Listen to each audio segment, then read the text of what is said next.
ये कहानी है तबस्सुम की, जिसे उसका पूरा मोहल्ला नापसंद करता था क्योंकि वो छोटे कपड़े पहनती थी, बैग लटकाकर ड्यूटी जाती थी। तबस्सुम के शौहर एक बैंक में काम करते थे। 3 साल पहले ड्यूटी के दौरान एक हादसे में उनकी मौत हो गई। तबस्सुम पढ़ी लिखी थी, उसी बैंक में उसे जॉब मिल गई। बिना शौहर वाली औरत का इस तरह बिंदास होकर घर से निकलना किसी को हजम नहीं होता था। इसी वजह से पड़ोस की कोई औरत उससे बात तक नहीं करती थी। वो भी इन औरतों की जरा भी परवाह नहीं करती थी। 2 बच्चों की परवरिश के लिए उसे रोज ड्यूटी पर जाना पड़ता था।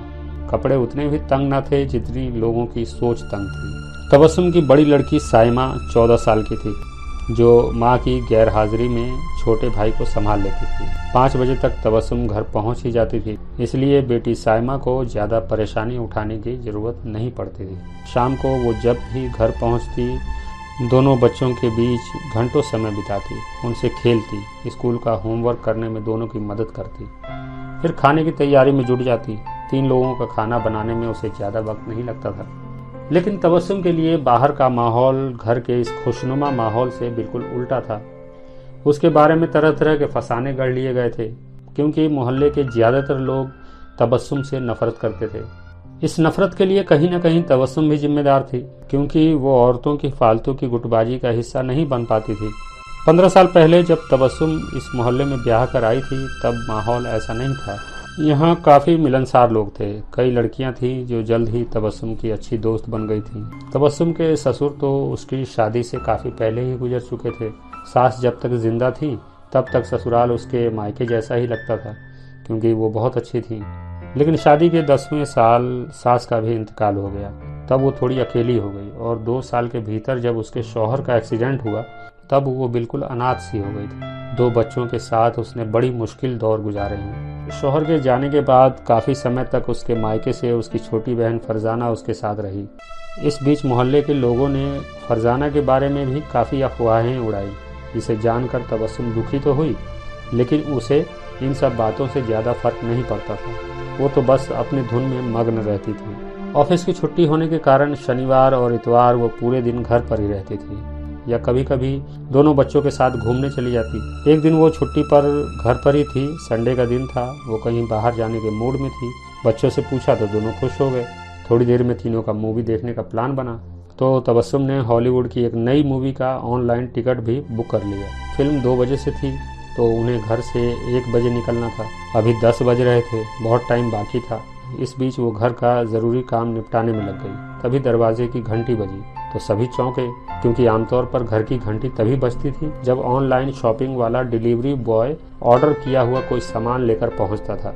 उसके अलावा कभी घंटी नहीं बजती थी, क्योंकि पड़ोसियों को कोई मतलब ही नहीं था तबस्सुम से। साइमा ने दरवाज़ा खोला तो सामने कुलसुम खाला खड़ी थी, जो मोहल्ले में ही रहती हैं। साइमा ने उन्हें सलाम किए बिना पूछ लिया, क्या काम है आंटी?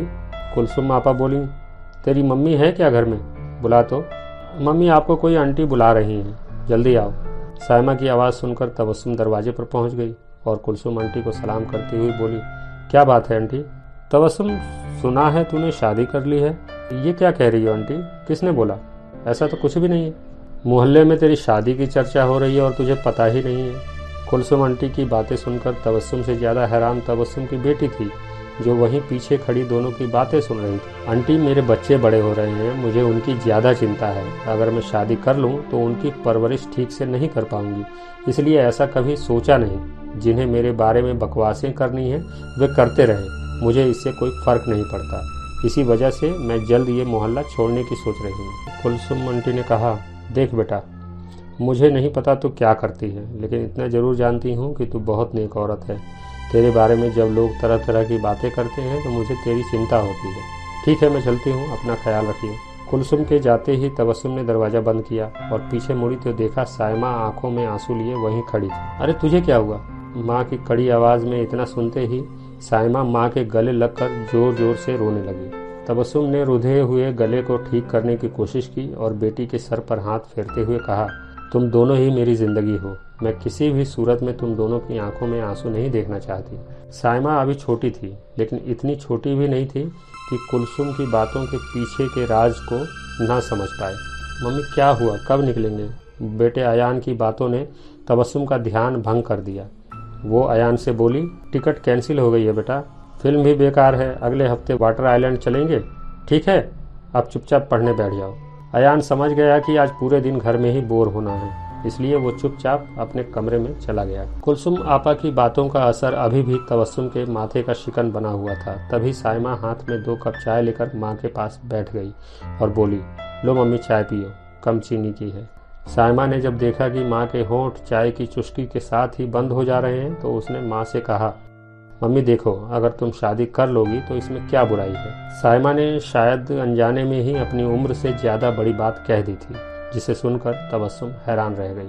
तुम क्या कह रही हो साइमा, पागल हो गई हो क्या? तुम्हें अपने माँ पर भरोसा नहीं है? लोगों का काम है बकवास करना, समझी? माँ की इस बात को सुनकर साइमा थोड़ी देर चुप रही, फिर बोली, देखो मम्मी, मेरी क्लास टीचर हैं अनीता अग्रवाल मैम। उनके लड़के राहुल की सगाई एक जज की बेटी से अभी हाल ही में हुई है और बेटे की सगाई के तुरंत बाद ही अनीता मैम ने भी दूसरी शादी कर ली, वो भी इस उम्र में। 45 पार कर चुकी हैं, लेकिन सबको अपनी उम्र 38 ही बताती हैं। दूसरी शादी में बुराई क्या है? लोगों की बकवासें भी खत्म हो जाएंगी। और तबस्सुम ने साइमा की बात को बीच में ही काटते हुए कहा, देखो साइमा, तुम्हें अभी पढ़ाई में ध्यान देना है, अभी तुम्हारी उम्र नहीं है इन सब बातों में पढ़ने की। मुझे किसी सहारे की जरूरत नहीं है, तुम दोनों ही मेरे लिए सब कुछ हो। मैं ऐसा कभी नहीं करूँगी, समझी? और अब जाओ यहाँ से। साइमा उठकर चली गई तो तबस्सुम को एहसास हुआ कि अब साइमा बड़ी हो गई है। अगली सुबह तबस्सुम ने समय पर बच्चों को तैयार कर स्कूल भेज दिया और खुद ड्यूटी जाने की तैयारी में जुट गई। तभी दरवाजे की घंटी बजी। कौन है? अरे मैं हूँ, तेरी आपा। कुलसुम की आवाज़ सुनकर तबस्सुम बोली, आपा अंदर आ जाओ। सुबह सुबह कैसे? देख तबस्सुम, मैं तुझसे कुछ पूछने आई हूँ, सच सच बताना। जी पूछो आपा, क्या बात है? ये बता कि रोज शाम को 5 बजे जो आदमी तुझे पीपल चौक तक छोड़ने आता है वो कौन है? तबस्सुम को कुछ भी समझ नहीं आ रहा था कि क्या जवाब दूं और क्यों जवाब दूं। देखो आपा, वो मेरे साथ काम करता है, उसका नाम शाहिद है और हम दोनों की छुट्टी साथ ही होती है। वो शास्त्री नगर रहता है तो हमारा मोहल्ला रास्ते में ही पड़ता है, इसलिए वो मुझे यहाँ से रोज पिकअप करता है और शाम को यहीं छोड़ देता है, जिससे मेरा रोज का 100 रुपया किराया बच जाता है। इसमें बुराई क्या है? इसमें उसका क्या फ़ायदा है? कुलसुम आपा के इस सवाल पर तबस्सुम भड़क गई। देखो आपा, मैं जानती हूँ क्या सही है और क्या गलत है, मुझे मत सिखाओ, और ये मेरा निजी मामला है, किसी को इसमें दखल अंदाजी की कोई ज़रूरत नहीं। आप जाएं, मुझे ड्यूटी जाना है, लेट हो गई हूँ। तबस्सुम के गुस्से को देखकर कुलसुम आपा मन ही मन खुश हो रही थी। उसे लग रहा था जैसे उसने किसी चोर को रंगे हाथों पकड़ लिया है। वो शाहिद था जो पिछले कुछ महीनों से लगातार उसे अपनी बाइक पर ढो रहा था। हर बार वो पीपल चौक पर खड़ा इंतजार करता हुआ मिलता। कभी ऐसा नहीं हुआ जब तबस्सुम को शाहिद का इंतजार करना पड़ा हो। जल्दी जल्दी घर में ताला लगाकर वो ड्यूटी के लिए निकल पड़ी। आज भी उसे शाहिद इंतजार करता हुआ मिला, जबकि वो आधे घंटे लेट थी। कहाँ रह गई थी? क्या हुआ, थोड़ा परेशान लग रही है? कुछ नहीं, चलो। शाहिद चुपचाप तबस्सुम को बिठाए आगे की ओर बढ़ चला। रास्ते भर दोनों खामोश रहे। ऑफिस पहुंचते ही एक बार फिर शाहिद ने पूछा, सब ठीक तो है ना तबस्सुम? तुम कल से मेरा इंतजार मत करना, शास्त्री नगर से सीधे ऑफिस जाना, मैं बस से आ जाया करूँगी। क्या हुआ तबस्सुम, मुझसे कोई गलती हुई क्या? हाँ, तुम मेरे लिए इतनी जद्दोजहद क्यों करते हो? इसमें तुम्हारा क्या फ़ायदा है? क्या हर काम के पीछे फ़ायदा और नुकसान ढूंढना ज़रूरी है? हाँ बिल्कुल। इस ऑफिस में काम क्यों करते हो? फ़ायदा है तभी ना। तबस्सुम की बातों का जवाब देते हुए शाहिद ने कहा, इंसान 3 तरह के काम करता है, एक पेट भरने के लिए, एक दिमाग की संतुष्टि के लिए और एक दिल की खुशी के लिए। मैं तुम्हें रोज़ लिफ्ट देता हूँ, इसमें मुझे दिली सुकून मिलता है, समझी? बकवास मत करो, इतना जान लो कि कल से मैं बस से आया करूँगी। इतना कहते ही वो ऑफिस के अंदर चली गई और ऑफिस में काम कर रहे मशीनी लोगों के बीच गुम हो गई। थोड़ी देर बाद ही शाहिद तबस्सुम को ढूंढते हुए उसके केबिन में पहुंचा। ये पहली बार था जब तबस्सुम वहाँ नहीं थी, वरना अक्सर वो अपने केबिन में ढेर सारी फाइलों के बीच खोई हुई मिलती। फ़ोन मिलाया तो तबस्सुम ने उठाया नहीं, मैसेज का भी कोई जवाब नहीं दिया। वो ढूंढता हुआ लॉन में पहुंचा तो वो वहाँ भी नहीं थी। उसने कई लोगों से पूछा, लेकिन तबस्सुम कहाँ थी कोई नहीं बता पाया। आखिर में उसे पता चला कि तबस्सुम के सिर में तेज दर्द हो रहा था, तो वो छुट्टी लेकर घर चली गई। शाहिद ने तबस्सुम को मैसेज किया, मैं तुम्हारे घर आ रहा हूँ अभी। शाहिद ने तबस्सुम की फाइल से उसका एड्रेस निकाला। साथ काम करने वाला मनोज काफी दिनों से शाहिद और तबस्सुम की इन नजदीकियों पर गौर कर रहा था। ऑफिस के बाकी लोग भी दोनों के इस आपसी तालमेल से खुश थे। दोनों के प्रति पूरे स्टाफ की संवेदनाएं थी। क्योंकि तबस्सुम विधवा थी और शाहिद का तलाक हो चुका था। मनोज ने भी आज सुबह से दोनों की बदहवासी पर गौर किया था, इसलिए शाहिद से पूछ ही लिया, क्या हुआ शाहिद, तबस्सुम के केबिन में क्या कर रहे थे? उसके दिल के अलावा भी कुछ और चुराना बाकी रह गया था क्या? फालतू की बकवास क्यों करते हो यार? वो सुबह से उदास थी, अब बिना बताए घर चली गई। शायद वो किसी परेशानी में है। मुझे उसके घर जाना है, इसलिए उसके केबिन में उसका एड्रेस ढूंढ रहा था, जो मिल गया। ओह कोई बात नहीं, जाओ और मेरे लिए कोई काम हो तो जरूर बताना। ऑफिस के बाकी लोगों को बताए बिना वो अपनी बाइक से तबस्सुम के मोहल्ले की ओर निकल पड़ा। पीपल चौक पर पहुंचकर उसने किसी से एड्रेस पूछा और बताए गए रास्ते पर थोड़ा भटकने के बाद वो तबस्सुम के घर पहुंच गया। शाहिद ने तबस्सुम के घर की घंटी बजाई तो थोड़ी देर बाद दरवाजा खुला। सामने तबस्सुम ही थी। थोड़ी देर के लिए दोनों एक दूसरे को ऐसे देख रहे थे जैसे दोनों एक दूसरे के लिए अजनबी हों। तभी तबस्सुम ने कहा, अब बाहर क्यों खड़े हो, अंदर आ जाओ। तुम्हें यहाँ का एड्रेस किसने दिया? तुम्हारे केबिन की दराज से तुम्हारे पहचान पत्र की फोटोकॉपी मिली। बोलो क्यों आए हो? तुम बता तो सकती थी ना कि तुम घर जा रही हो। क्यों, तुम्हें बताना जरूरी है क्या? हाँ। क्यों, तुम हो कौन? मैं तुम्हारी चिंता करता हूँ। इसमें तुम्हारा क्या फायदा है? कुछ काम फायदे और नुकसान के दायरे से परे होते हैं तबस्सुम मैम, तुम नहीं समझोगी। जब तुमने मेरी दारू बंद करवाई थी उसमें तुम्हारा क्या फायदा था? बस मुझे शराबी लोगों से नफरत है, इसलिए मैंने तुम्हारे कहने पर शराब छोड़ दी। तो क्या अब मुझसे मोहब्बत करती हो? तुम ना शाहिद बिना पिए भी बकवास ही करते हो। चाय पियोगे? कम चीनी की। बैठो बना कर लाती हूँ। रहने दो तबस्सुम, तुम्हारी तबीयत सही नहीं है। दवा लिया कि नहीं? तुम्हें यहाँ नहीं आना चाहिए था शाहिद। मैंने तुम्हें मैसेज किया था लेकिन तुम कभी रिप्लाई भी तो नहीं देती। मैसेज की मुझे आदत नहीं, कहकर वो चाय बनाने किचन की ओर चली गई। तभी दरवाजे पर फिर से घंटी बजी। शाहिद ने सोचा कि वो जाकर दरवाजा खोल दे। इतने में तबस्सुम दरवाजे पर पहुंच गई। देखा तो सामने कुलसुम आंटी अपने साथ मोहल्ले की 2 औरतों को लेकर खड़ी थी। अभी तबस्सुम कुछ कहती कि उसने देखा कि उसके दोनों बच्चे भी थोड़ी दूरी पर थे जो घर की ओर बढ़ रहे थे, और दोनों आश्चर्य में थे कि मम्मी दरवाजे पर कैसे और बाहर ये 3 औरतें क्यों खड़ी हैं। बच्चों ने जैसे ही घर में कदम रखा, कुलसुम आंटी का गुस्सा फूट पड़ा। वो चिल्लाते हुए बोली, मोहल्ले को पहले शक था लेकिन अब तो सबको यकीन हो गया है कि तुम क्या गुल खिला रही हो। तेरे जैसी औरतों ने समाज को गंदा किया हुआ है। पहले घर के बाहर रंग रलियां मनाती थी, अब तो घर में ही धंधा खोल लिया है इस बेशर्म औरत ने। देखो अंदर इसका ग्राहक भी बैठा है, थोड़ा भी शर्म नहीं है इसकी आंखों में। तुझे यही करना है तो तू यहाँ से कहीं और जाकर ये धंधा कर, ताकि हमारी लड़कियों पर तेरी छाया भी ना पड़ सके। जबान संभाल कर बात करो आंटी, मैं तुम्हारी इज्जत करती थी लेकिन अब बर्दाश्त से बाहर हो रहा है। देख लो जमाना, ये हमें सिखा रही है। तभी कुलसुम के साथ वाली महिला बोल पड़ी, हैरी बेटी को भी इसी धंधे में डालेगी क्या? इतना सुनते ही तबस्सुम अपना आपा खो बैठी और उसने उस औरत के मुंह पर जोरदार थप्पड़ जड़ दिया। इतने में तीनों औरतें एक साथ तबस्सुम पर बरस बैठी। अंदर से ये सब देख रहे शाहिद से देखा ना गया। वो बाहर आया और तबस्सुम को बचाने की कोशिश में उन औरतों से धक्का मुक्की कर बैठा। साइमा और उसका छोटा भाई दोनों जोर जोर से रो रहे थे। उन्हें कुछ भी समझ नहीं आ रहा था। आधे घंटे बाद पुलिस आ गई। थोड़ी देर में सब थाने में थे।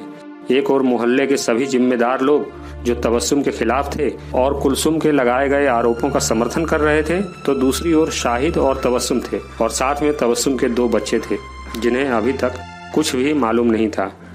थानेदार ने किसी तरह मोहल्ले वालों को इस शर्त पर शांत कर घर भेज दिया कि वो तबस्सुम को गुनहगार मानते हुए उसे जेल की हवा खिलाएगा।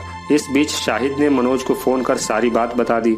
मनोज अपने साथ ऑफिस के कुछ लोगों को लेकर थाने पहुंचा और थाने से ही तबस्सुम की जमानत करवाने में कामयाब रहा। शाहिद अपने घर चला गया और तबस्सुम अपने घर आ गई। मम्मी के ऑफिस से थाने पहुंचने वाले लोगों की बातों को साइमा ने बड़े गौर से सुना था। सिर्फ एक गलतफहमी की वजह से इतना बड़ा बवाल हो गया जिसमें उसकी मम्मी का कोई दोष नहीं था, ना ही मम्मी के दोस्त शाहिद अंकल का कोई दोष था।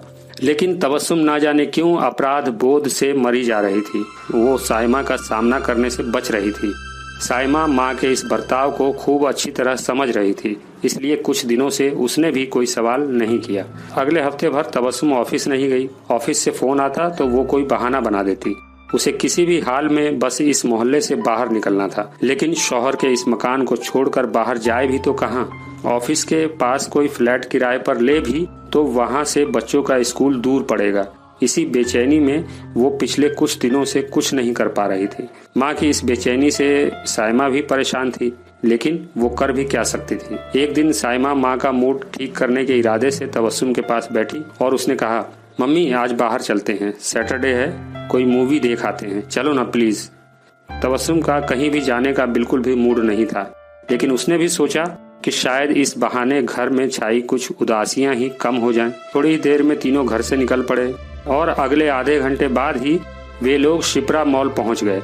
आदत के अनुसार तबस्सुम का बेटा अयान शिप्रा मॉल के प्लेग्राउंड में दूसरे बच्चों संग खेलने लगा। तभी वहां शाहिद को देखकर तबस्सुम चौंक गई। तुम यहाँ कैसे? बस यूं ही।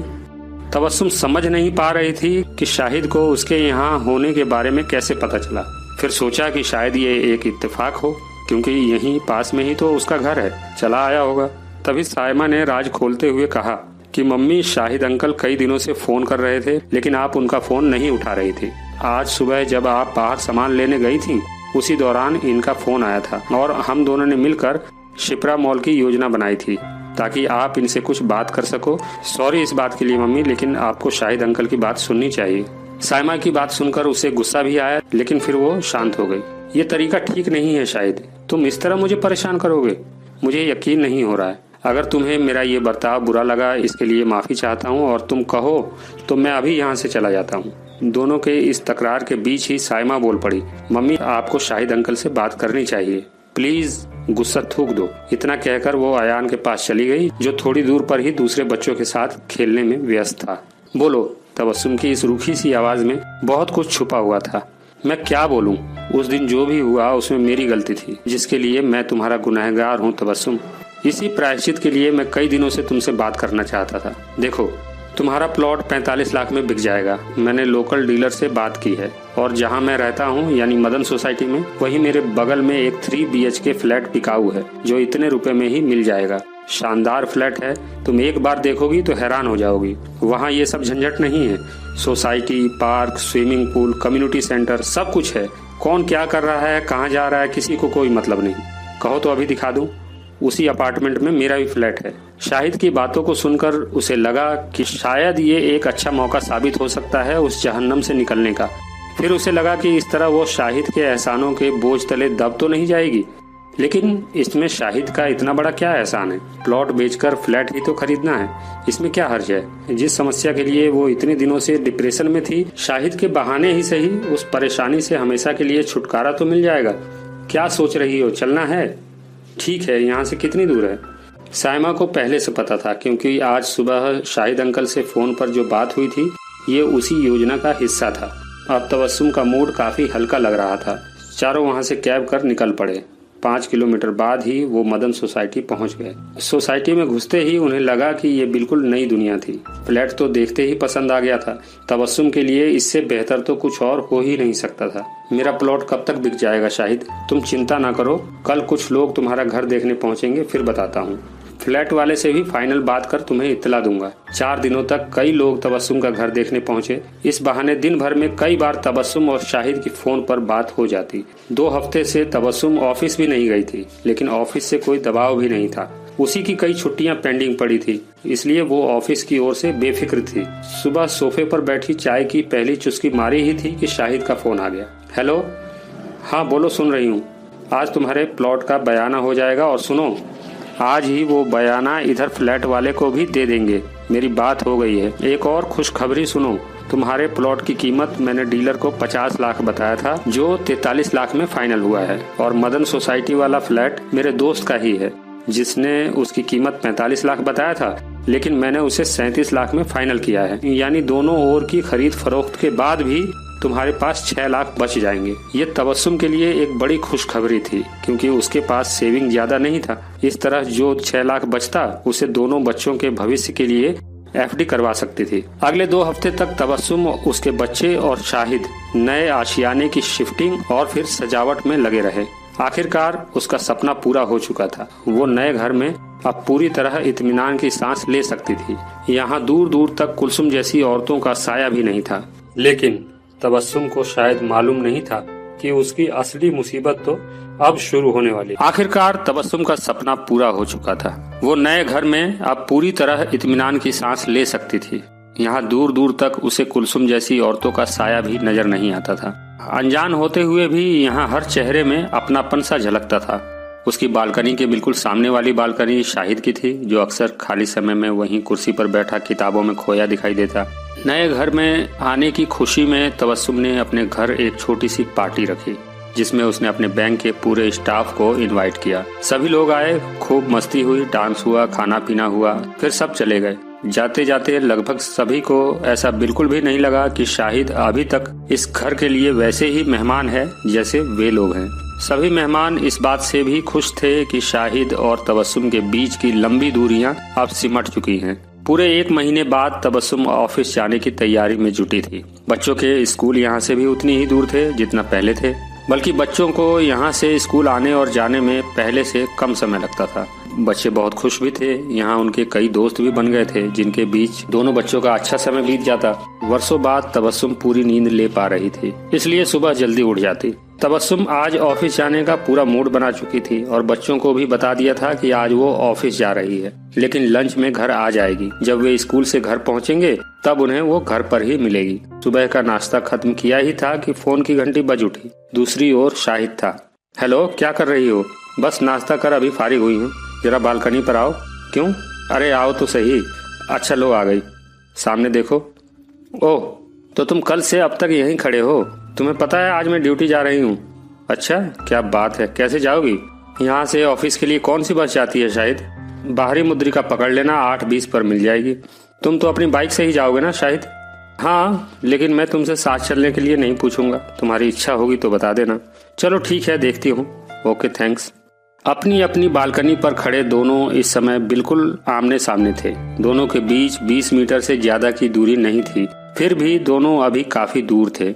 ये दूरी शाहिद की ओर से कभी रही ही नहीं, लेकिन अभी तबस्सुम शाहिद से कोसों दूर थी। शाहिद का बस चलता तो वो अपनी ओर से बची खुची दूरियां भी कब का मिटा देता और हमेशा के लिए तबस्सुम का हो जाता। लेकिन वो जानता था कि तबस्सुम बहुत खुदगर्ज औरत है। अगर उसने अपनी ओर से और नजदीकियां बढ़ाने की कोशिशें की तो हो सकता है वो इनकार ना कर पाए, क्योंकि उसके एहसानात तबस्सुम को इनकार करने से रोक सकते हैं। लेकिन तब वो रिश्ता बनावटी होगा, जिसमें सब कुछ होगा, बस तबस्सुम नहीं होगी। यही सोचकर वो इतना करीब रहकर भी तबस्सुम के और करीब नहीं जा पाता था। तबस्सुम झट से तैयार हुई। आज तबस्सुम को देखकर कोई कह नहीं सकता था कि वो 35 साल की औरत है जिसकी 15 साल की बेटी है। अब वो डिप्रेशन से पूरी तरह मुक्त हो चुकी थी, इसलिए पहले से ज्यादा खूबसूरत और पहले से ज्यादा जवान भी हो गई थी। थोड़ी देर में ही वो पूरी तरह तैयार हो चुकी थी। फिर न जाने उसके मन में क्या आया, वो बालकनी में खड़ी होकर शाहिद की बालकनी की ओर देखने लगी। उसका जी चाहा कि वो शाहिद को कॉल करे और कहे कि मैं बस से नहीं जाऊंगी, तुम साथ ले चलो। फिर सोचने लगी क्यों उस बेचारे पर इतने एहसान ला दूं। वो अपने फ्लैट से बस स्टैंड की ओर निकल पड़ी। थोड़ी देर में बस आ गई। ऑफिस में घुसते ही उसका ऐसे स्वागत हुआ जैसे वो किसी फॉरेन ट्रिप से लौट कर आई हो। थोड़ी ही देर में उसे मालूम पड़ गया कि इस ग्रैंड वेलकम में किसका हाथ था।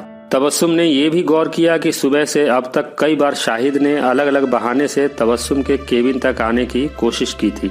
लंच में उसे घर जाना था। अगले दिन शनिवार और इतवार 2 दिनों की छुट्टी थी। सोमवार से वो रेगुलर फुल टाइम जॉब पर फिर से आने वाली थी।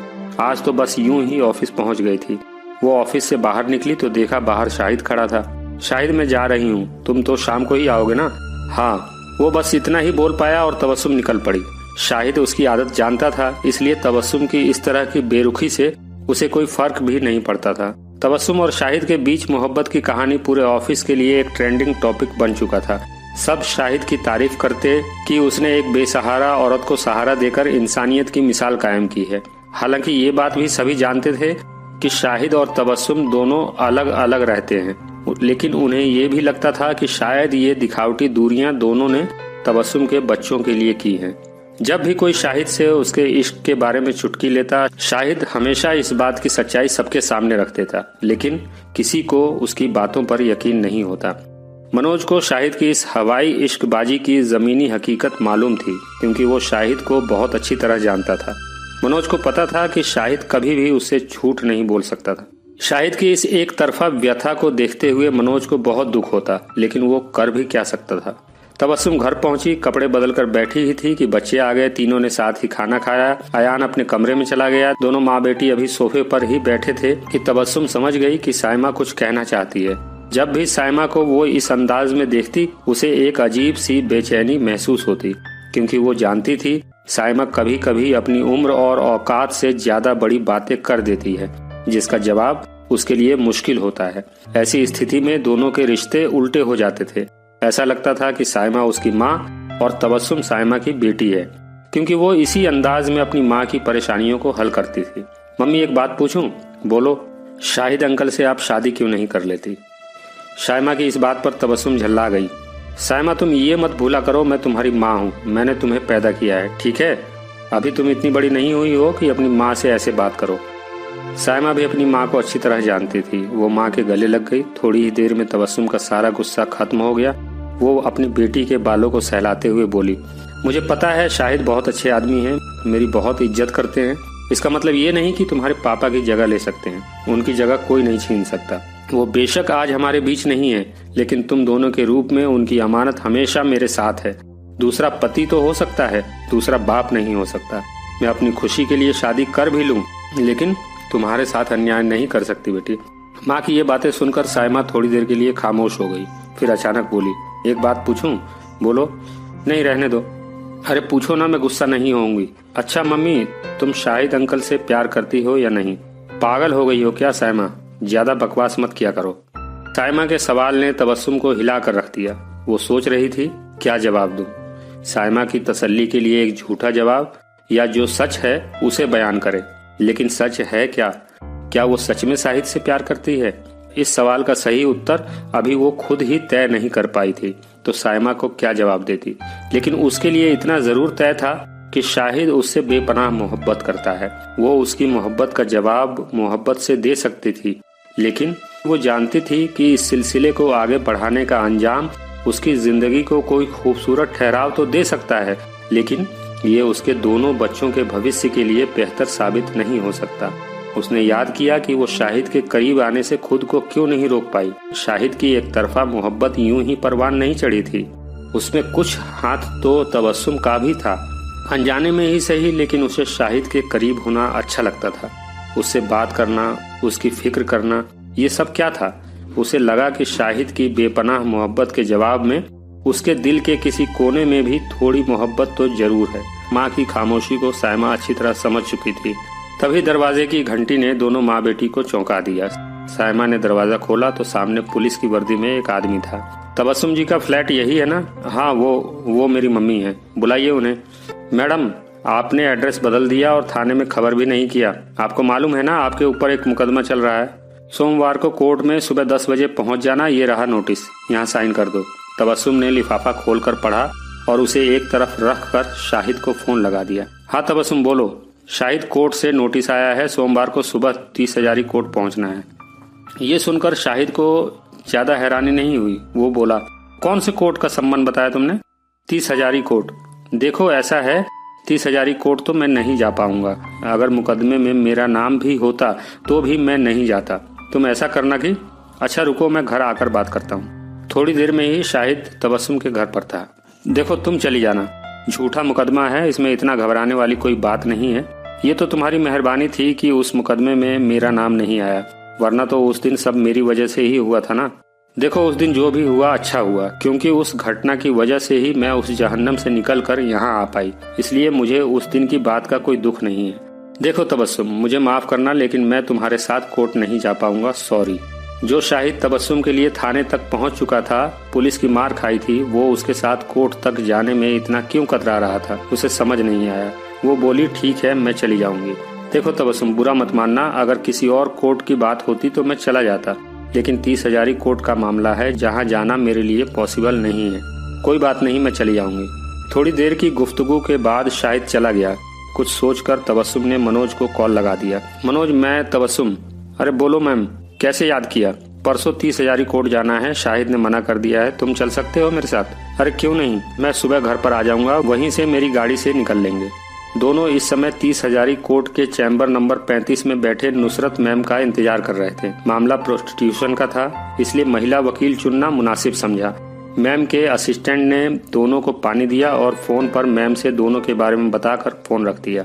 बस 10 मिनट में मैम आ रही हैं, आप अपना नोटिस और आधार कार्ड मुझे दे दीजिए, जब तक मैं जरूरी एफिडेविट बनवा कर रखता हूँ। मैम के आने के बाद मुकदमे के सिलसिले में दोनों की काफी देर बात हुई। मामले को फौरी तौर पर समझ लेने के बाद मैडम अपने असिस्टेंट से बोली, एफिडेविट हो गया तो उसे अंजलि गुप्ता के कोर्ट नंबर 16 में लेकर जाओ और देखो अपना नंबर कब तक आएगा। नुसरत ने असिस्टेंट को समझाकर भेज दिया और तबस्सुम से बोली, देखिए मामला प्रोस्टिट्यूशन का है। पुलिस की चार्जशीट कहती है कि उन्होंने पड़ोसियों की शिकायत पर तुम्हें एक आदमी के साथ रंगे हाथों पकड़ा था, लेकिन एक जवान मर्द और एक जवान औरत अपने घर की चारदीवारी के अंदर क्या कर रहे हैं, इसकी मुखबिरी करने का अधिकार भी तो किसी को नहीं। अच्छा मुझे ये बताओ, उस दिन जो आदमी तुम्हारे साथ कमरे में था वो कौन था? अगर वो गवाह बन जाए तो मामला 2-3 तारीखों में निपट सकता है। तबस्सुम कुछ बोल पाती कि मनोज ने मामले को वकील के सामने कुछ इस तरह प्रस्तुत किया, मैम मेरा नाम मनोज है। मैं तबस्सुम को तब से जानता हूँ जब इनके पति मुखर्जी नगर के SBI बैंक की शाखा में थे। बैंक की गाड़ी से ड्यूटी के दौरान ही उनका एक्सीडेंट हो गया था, जिससे 2 दिन बाद उनकी मौत हो गई। उनकी पत्नी तबस्सुम पढ़ी लिखी थी तो उन्हें भी उसी बैंक में जॉब मिल गई। तब मैं वहीं एक मामूली क्लर्क हुआ करता था। बाद में जब तबस्सुम मैम का ट्रांसफर त्रिलोकपुरी शाखा में हुआ तो वहाँ मैं कैशियर के रूप में कार्यरत था। इसी शाखा में पिछले साल शाहिद भाई की ज्वाइनिंग हुई थी। वारदात वाले दिन तबस्सुम अचानक घर चली गई थी, उनका फोन भी नहीं लग रहा था, तो स्टाफ के लोगों ने ही शाहिद भाई को तबस्सुम के घर भेजा था ताकि उसकी खैर खबर ले सकें। तबस्सुम अक्सर डिप्रेशन में रहती थी, जिसकी वजह से पूरे स्टाफ को उसकी चिंता थी। उन्हें कुछ हो जाता तो इनके 2 बच्चों का क्या होता। इस तरह मनोज ने नुसरत को सारी बात समझा दी, लेकिन उसने ये भी ध्यान रखा कि नुसरत को शाहिद और तबस्सुम के बीच की नजदीकियों का एहसास ना हो पाए। अच्छा तो ये बात है। नुसरत ने गहरी सांस ली। बातचीत का ये सिलसिला पिछले 10 मिनट से चल रहा था। तभी असिस्टेंट वापस आ गया और बोला, अंजलि मैडम आज छुट्टी पर हैं, उनकी बेटी के लड़की हुई है, इसलिए आज वो कोर्ट नहीं आ पाएंगी। आज के सभी केसेस को 10 दिसंबर की डेट मिली है। चलो कोई बात नहीं, अच्छा है, उस दिन गवाह भी आ जाएगा। स्टेट बैंक की त्रिलोकपुरी शाखा में ये शाहिद अलवी है ना, जिनकी आप बात कर रही हो? जी मैम, उनका पूरा नाम यही है, मनोज ने झट से जवाब दिया।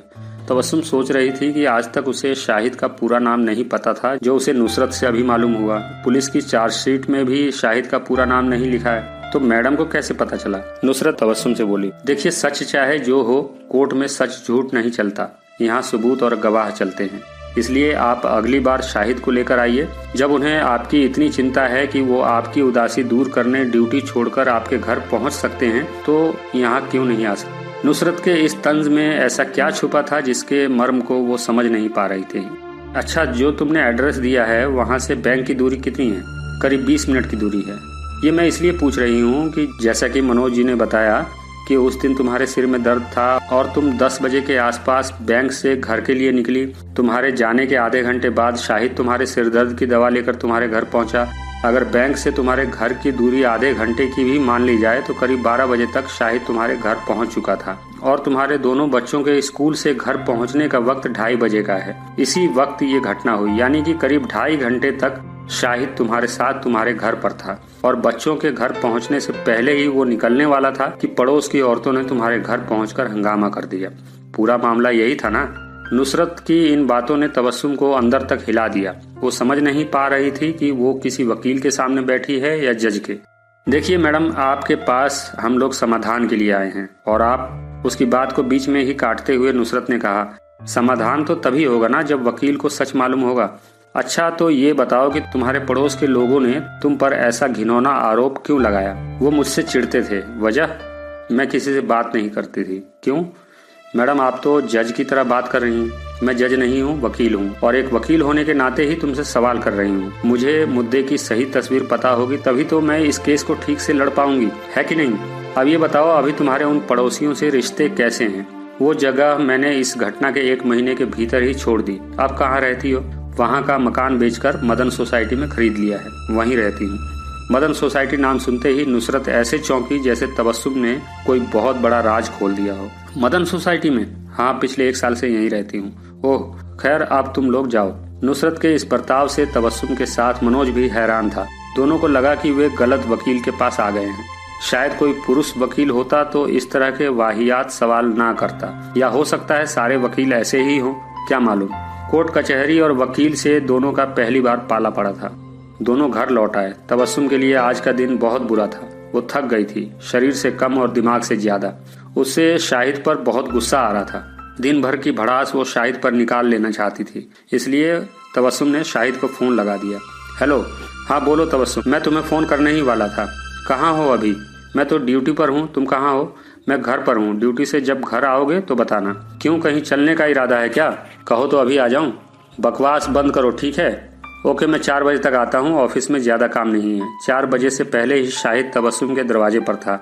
घंटी बजाई तो साइमा ने दरवाजा खोला। अस्सलाम वालेकुम अंकल, कैसे हो बेटा? सब ठीक तो है ना? तुम्हारी मम्मी कहाँ है? आप बैठिए, मैं भेजती हूँ। मैंने कहा था जब आ जाओ तो बताना, घर आने के लिए तो नहीं बोला था ना? कहो तो वापस चला जाऊँ? अंकल जाना नहीं, मैं चाय बनाने जा रही हूँ। क्यों इतना गुस्सा करती हो तबस्सुम? बैठो, बताओ क्या बात है। देखो, कोर्ट में 10 तारीख को तुम्हें हर हाल में चलना होगा। इस बात को सुनकर शाहिद थोड़ा गंभीर हो गया। नहीं जाओगे तो अभी बता दो, मामला बहुत संगीन है, जिसकी वजह से मेरी नौकरी खतरे में है। इस मामले की वजह से मेरी नौकरी गई तो मेरे बच्चे तबाह हो जाएंगे, समझे? देखो, हौसला रखो, कुछ नहीं होगा, मैं किसी बड़े वकील से बात करता हूँ। तबस्सुम ने आज वकील से हुई सारी बातचीत के बारे में शाहिद को बता दिया, जिसे सुनते ही शाहिद चौंक गया। तुम्हें पूरे 30,000 कोर्ट में एक वही वकील मिली? जानती हो वो कौन है? मेरी तलाकशुदा बीवी है वो। उसी की वजह से मैं कोर्ट जाने से कतरा रहा था, समझी? तबस्सुम ने अब जाके गहरी सांस ली थी। अब उसे नुसरत के एक एक सवाल के पीछे का रहस्य मालूम हुआ। अच्छा, तो वो तुम्हारी बीवी है नहीं थी? मैंने उसे तलाक दे दिया। क्यों और कब? तुम दोनों के कोई बच्चा भी है? मुझे ये तो मालूम था कि तुम तलाकशुदा हो, लेकिन तुम्हारी बीवी इतनी बड़ी वकील है, ये मुझे आज पता चला। मेरी तलाकशुदा बीवी है वो। उसी की वजह से मैं कोर्ट जाने से कतरा रहा था, समझी? तबस्सुम ने अब जाके गहरी सांस ली थी। अब जाके उसे नुसरत के एक एक सवाल के पीछे का राज मालूम हुआ। अच्छा, तो वो तुम्हारी बीवी है नहीं थी? मैंने उसे तलाक दे दिया। क्यों और कब? तुम दोनों के कोई बच्चा भी है? मुझे ये तो मालूम था कि तुम तलाकशुदा हो, लेकिन तुम्हारी बीवी इतनी बड़ी वकील है, ये मुझे आज पता चला। देखो तबस्सुम, आज से 5 साल पहले जब मेरी नौकरी लगी थी, उसी साल मेरी शादी हो गई। मेरे पिताजी भी उसी साल रिटायर हुए थे। मेरे अब्बू फौज में ब्रिगेडियर से रिटायर हुए और नुसरत के पिता सुप्रीम कोर्ट के सीनियर वकील थे। दोनों गहरे दोस्त भी थे, इसलिए दोनों ने मिलकर दोस्ती को रिश्तेदारी में बदल दिया। मैं मना नहीं कर पाया। 2 साल के अंदर दोनों की वफात हो गई। शायद दोनों ही हमारी शादी के इंतजार में थे। नुसरत अपने माँ बाप की इकलौती संतान थी, इसलिए नाजों से पली थी। बचपन से मैं एक ऐसी लड़की से शादी करने का इरादा रखता था जो बहुत शांत हो, बिल्कुल तुम्हारी तरह, लेकिन वो मेरे ख्यालों के बिल्कुल उलट थी। शुरुआत में सब ठीक था क्योंकि मैं बर्दाश्त करता था, लेकिन वो कुछ भी बर्दाश्त नहीं करती थी। उसे लगता था कि मैं उससे मोहब्बत नहीं करता। धीरे धीरे उसके प्रति मेरा बर्ताव बदलने लगा। मैं बात बात पर उसे डांटने लगा, फिर लड़ाई शुरू हो जाती।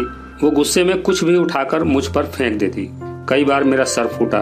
जब दिल नहीं मिल पाते तो दिमाग शरारतें करना शुरू कर देता है। यही हुआ, हम दोनों एक दूसरे पर शक करने लगे। एक दिन शाम को जब मैं अपनी बाइक से घर आ रहा था तो मुझे गोल चक्कर पर नुसरत की कार नजर आई।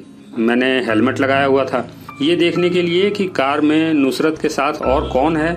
मैंने उसे ओवरटेक किया और मैंने देखा कि उसकी कार एक नौजवान ड्राइव कर रहा था और वो बगल की सीट पर बैठी कुछ खा रही थी। अगली लाल बत्ती पर जब गाड़ी रुकी तो मैंने पाया कि दोनों काफी खुशमिजाजी से बातें कर रहे थे। इतना खुश उसे मैंने पहले कभी नहीं देखा था। वो बार बार उस लड़के के गालों को टच करती, कभी उसे हौले से मुक्का मारती तो कभी दोनों जोर जोर से हंसते। ये सब देखकर मेरे अंदर का मर्द जाग गया। मैंने फैसला किया कि अब मैं इसके साथ एक पल भी नहीं रहूंगा। मैं घर पहुंचा और अपने सभी जानने वालों को फोन लगा दिया। मैंने सबको कहा कि जितनी जल्दी हो सके मेरे घर आएं। थोड़ी देर में 4-5 लोग जो मेरे बहुत करीबी थे, पापा के कुछ रिश्तेदार भी थे, सब घर पहुंच गए। अभी नुसरत नहीं आई थी। इनमें मेरे अब्बू के कजन असगर चाचा भी थे, जो उस्मानी मस्जिद में इमाम थे। क्या हुआ शाहिद, इतनी घबराहट में क्यों बुलाया? चाचा असगर अली ने थोड़े तल्ख लहजे में पूछा। मैंने सभी को नुसरत के इश्कबाजी की स्टोरी को बढ़ा चढ़ा कर सुनाया और उनसे कहा कि कोई समझौता नहीं होगा, उसे यहाँ से जाना ही होगा या मैं ये मदन सोसाइटी छोड़ दूंगा। तभी नुसरत भी आ गई। घर का माहौल तो पहले से ही गर्म था। जब उसने सबके सामने मेरे मुंह से अपने बारे में भद्दी बातें सुनी तो वो भी बेकाबू हो गई और फिर मेरे मुंह से निकल पड़ा, मैं तुम्हें अभी इसी वक्त तलाक देता हूँ। तलाक, तलाक, तलाक। इतना सुनते ही पूरे कमरे में सन्नाटा पसर गया। नुसरत धड़ाम से सोफे पर गिर गई। बाकी लोग समझ नहीं पा रहे थे कि अब वे क्या करें। इसी बीच मैं वहां से निकल पड़ा। जाते जाते मैंने बाकी लोगों से मुखातिब होते हुए कहा कि इससे कहना कि अगर वो इसी घर में रहना चाहती है तो मैं कुछ दिनों में इसके नाम मकान के पेपर साइन करके भेज दूंगा। इतना कहकर मैं निकल गया। 2 दिनों तक मैं अपना फोन बंद कर इधर उधर फिरता रहा, गमों को शराब के पैक के साथ पीता रहा। तीसरे दिन होश आया तो फोन ऑन किया और संगीता दीदी को फोन लगा दिया, जो झगड़े के वक्त कमरे में मौजूद थी। हेलो दीदी, मैं शाहिद। अरे तुम कहाँ हो शाहिद? अपने एक दोस्त के यहाँ हूँ। तुमने ये क्या कर दिया शाहिद? मुझे तुमसे ऐसी उम्मीद नहीं थी। गुस्से में तुमने सब कुछ तबाह कर दिया। नुसरत ऐसी नहीं है, मैं उसे खूब अच्छी तरह जानती हूँ। उस दिन कार में उसके साथ जो लड़का था ना, वो जज साहिबा अंजलि गुप्ता की बेटी त्रिशला गुप्ता का पति राहुल था, जो इंग्लैंड में रहता है। अंजलि गुप्ता की बेटी त्रिशला गुप्ता नुसरत की सहेली हैं। दोनों के बीच एक तरह से पारिवारिक रिश्ता है। कभी जज अंजलि गुप्ता नुसरत के पिता की असिस्टेंट हुआ करती थी। उस दिन वो अंजलि गुप्ता के कहने पर ही राहुल को एयरपोर्ट से रिसीव करने गई थी, क्योंकि उनकी बेटी त्रिशला की डिलीवरी होने वाली थी। उस दौरान अंजलि गुप्ता और राहुल गुप्ता के परिवार के ज्यादातर लोग हॉस्पिटल में थे, इसलिए राहुल को रिसीव करने एयरपोर्ट नुसरत को जाना पड़ा। वे दोनों अभी रास्ते में ही थे कि उन्हें पता चला कि राहुल के लड़का हुआ है, इसलिए उस दिन वो दोनों गाड़ी में थे और खुशी सेलिब्रेट करते हुए हॉस्पिटल जा रहे थे। मुझसे पूछ तो लेते, लेकिन तुमने कभी नुसरत को समझने की कोशिश ही नहीं की। संगीता दीदी की बात को मैं ना जाने कितनी देर बस चुपचाप सुनता रहा और खुद पर रोता रहा। संगीता दी से मालूम हुआ कि हम सबके बहुत समझाने के बावजूद उस रात नुसरत वहां रुकी नहीं और अपने घर चली गई। शाहिद की ये दर्द भरी दास्तान तबस्सुम चुपचाप सुन रही थी। दूसरे कमरे में बैठी साइमा ने भी शाहिद अंकल की इस कहानी को पूरे इत्मीनान से सुना था। वो इस बीच दोनों को 2 बार चाय बनाकर दे चुकी थी। अब कहानी खत्म होते ही कमरे में खामोशी छा गई, जिसे तोड़ते हुए साइमा ने कहा, अंकल मैगी खाओगे? नहीं बेटा, रहने दो, मैं जा रहा हूँ, फिर कभी जरूर खाऊंगा तुम्हारे हाथ की मैगी। अच्छा, एक बार और चाय बनाती हूँ, पी कर जाना। 2 बार तो पहले ही पिला चुकी हो, कोई बात नहीं, एक बार और। तभी तबस्सुम ने एक बार फिर शाहिद से सवाल किया, इस बात को कितना समय हुआ? करीब 2.5 साल। इस बीच तुमने उससे बात करने की कोशिश की? कई बार, लेकिन सब फेल। वो कुछ सुनने को राजी ही नहीं है। संगीता दी को बीच में रखकर मैंने कई बार उसे मनाने की कोशिश की, लेकिन वो किसी की सुनती ही नहीं। क्या तुम उसे अपनाने को तैयार हो शाहिद? ये सवाल तुम्हें नुसरत से करना चाहिए। मैं तो अपनी गलती मान रहा हूँ, वो माने तब ना। सबसे बड़ी बात तो ये है तबस्सुम की, वो थोड़ी धार्मिक किस्म की है। संगीता को उसने बताया कि 3 तलाक के बाद मेरे साथ दोबारा रहने के लिए उसे इद्दत की मुद्दत से गुजरना होगा, जो उसे बिल्कुल मंजूर नहीं। ये सब करने के बजाय वो पूरी जिंदगी ऐसे ही रहना पसंद करेगी। अच्छा, तो कोर्ट से तलाक नहीं हुआ तुम दोनों का, है ना? वो खुद वकील है, चाहे तो ऐसा कब का कर लेती, लेकिन पता नहीं क्यों उसने कभी ऐसी कोई बात की ही नहीं। तीसरी चाय पीकर शाहिद निकल गया। उसके जाने के बाद घंटों तक साइमा और तबस्सुम उसी के बारे में सोचती रही। फिर साइमा ने माँ से कहा, मम्मी 10 तारीख को मैं भी तुम्हारे साथ कोर्ट चलूंगी। तुम वहाँ क्या करने जाओगी? नुसरत आंटी से मिलने। नहीं, तुम नहीं जाओगी। आखिर 10 दिसंबर भी आ गई। तबस्सुम शाहिद को कॉल करती, इससे पहले शाहिद का ही कॉल आ गया। बोला, मैं तैयार हूँ, बोलो कैसे करना है? मेरे साथ कोर्ट चलोगी या मैं निकलूँ? ओके, मैं 5 मिनट में गेट पर आती हूँ, साथ चलेंगे। वो गेट पर खड़ी थी कि एक बड़ी सी गाड़ी का हॉर्न बजा। उसने देखा तो वो शाहिद था। वो गाड़ी की अगली सीट पर बैठते हुए बोली, अरे तुमने कार कब ली? ये तो मेरे पास 3 साल से है, लेकिन तुमने कभी बताया नहीं, तुमने कभी पूछा ही नहीं। चलो, तुम तो हमेशा मोटरसाइकिल पर आते थे, तो मुझे लगा कि तुम्हारे पीपल चौक तक ये कार नहीं आ पाती, इसलिए मैंने मोटरसाइकिल खरीदी ताकि तुम्हें रोज लिफ्ट दे सकूं। अच्छा, तो मुझे लिफ्ट देने के पीछे का राज ये था? अरे तबस्सुम, मैं मजाक कर रहा हूँ। ये मोटरसाइकिल तो मेरे पास तब से है जब मैं कॉलेज में था, और अकेले में कहीं जाना हो तो मैं मोटरसाइकिल का ही इस्तेमाल करता हूँ। सीट बेल्ट लगा लो और नीचे रखी कोल्ड ड्रिंक खोलो, दोनों पीते हैं। चिप्स भी है, देखो। चिप्स के साथ कोल्ड ड्रिंक का पैग लगाते हुए दोनों बड़ी खुशमिजाजी के साथ कोर्ट की ओर बढ़ रहे थे। शाहिद की बातों पर तबस्सुम खिलखिलाकर हंसती तो कभी शाहिद भी मुस्कुरा देता। उन्हें इस बात का एहसास भी नहीं था कि दोनों का कोई पीछा कर रहा है। जो लगातार दोनों पर निगाहें रखे हुए है। उनकी गाड़ी के आगे, कभी पीछे और कभी बराबर में नुसरत की गाड़ी थी, जो तब से उनके पीछे थी जब से वे मदन सोसाइटी से निकले थे। कोर्ट परिसर में शाहिद ने कार पार्क की और तबस्सुम से बोला, तबस्सुम, मैं नुसरत के केबिन में नहीं जाऊंगा, सीधे अंजलि गुप्ता के कोर्ट में मिलूंगा तुम्हें। अरे ये क्या बात हुई, तुम्हें चलना तो पड़ेगा। नहीं, समझा करो। अरे नहीं, तुम चलो ना, जरूरी है। अच्छा बाबा, तुम बाहर रहना, ठीक है। नुसरत के केबिन में तबस्सुम दाखिल हुई तो देखा नुसरत पहले से अपने हॉट शीट पर विराजमान है और आंखों पर चश्मा लगाए किसी फाइल में गुम है। मैडम गुड मॉर्निंग, आओ बैठो। तबस्सुम, अकेली आई हो? वो तुम्हारा पार्टनर कहाँ है? अरे मैडम, वो मेरे साथ काम करते हैं। तो मैंने पार्टनर ही बोला ना, मुझे लगा कि पढ़ी लिखी हो, पार्टनर का मतलब खूब जानती होगी। नुसरत के तंज अब तबस्सुम को खल नहीं रहे थे, बल्कि उसे नुसरत के तंज में शाहिद की खुशबू आ रही थी। हाँ तो कहाँ है वो बाहर ही है मैडम, तो बुलाओ उन्हें अंदर। तबस्सुम झट से बाहर निकली और शाहिद को ढूंढने लगी, जो वहीं बाहर खड़ा था। क्या हुआ तबस्सुम, मैं यहाँ हूँ, कोर्ट चलें? नहीं, तुम्हें मैडम के पास चलना होगा। क्यों? बकवास करने की जरूरत नहीं, समझे? चलो चुपचाप।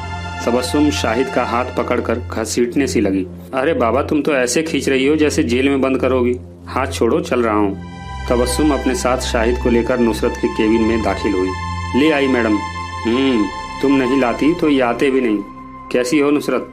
मेरा नाम आपको कैसे पता चला जनाब? अच्छा, आपको तबस्सुम जी ने बताया होगा। तबस्सुम के सामने नुसरत ऐसे बर्ताव कर रही थी जैसे शाहिद उसके लिए केवल एक क्लाइंट हो।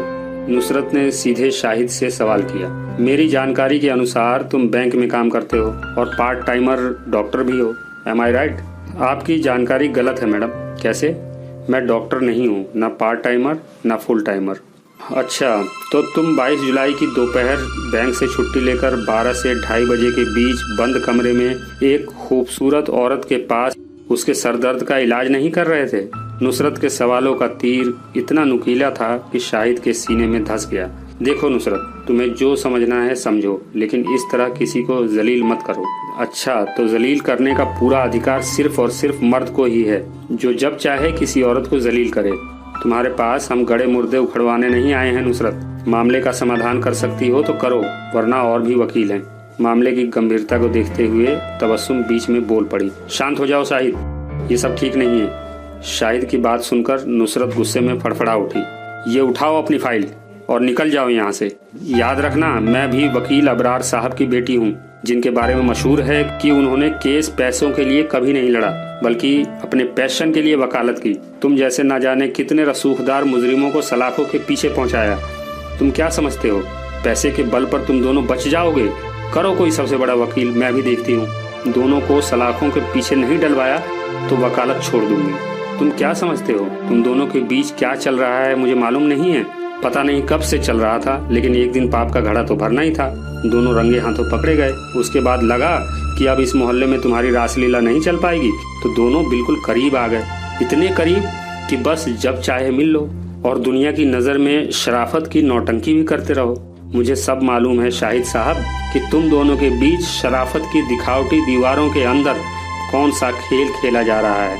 नुसरत, अपनी जबान को लगाम दो, वरना क्या फिर से तलाक दोगे या जान से खत्म करोगे?